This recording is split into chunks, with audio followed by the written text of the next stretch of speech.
આજનો પાવન પર્વ હોળીની દરેકને ખૂબ ખૂબ શુભેચ્છાઓ।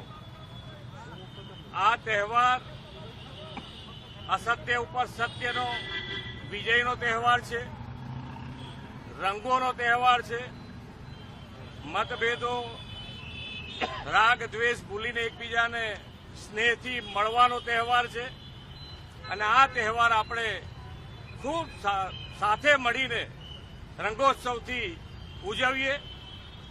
અને અહીંયા આગળ આજે જેને કહેવાય કે વૈદિક હોળી પ્રગટાવવામાં આવી છે અને વૈદિક હોળી એટલા માટે કે ભાઈ આપણે બધાએ એન્વાયરમેન્ટનું પણ એટલું જ ધ્યાન રાખવા ઉપર ભાર મૂક્યો છે।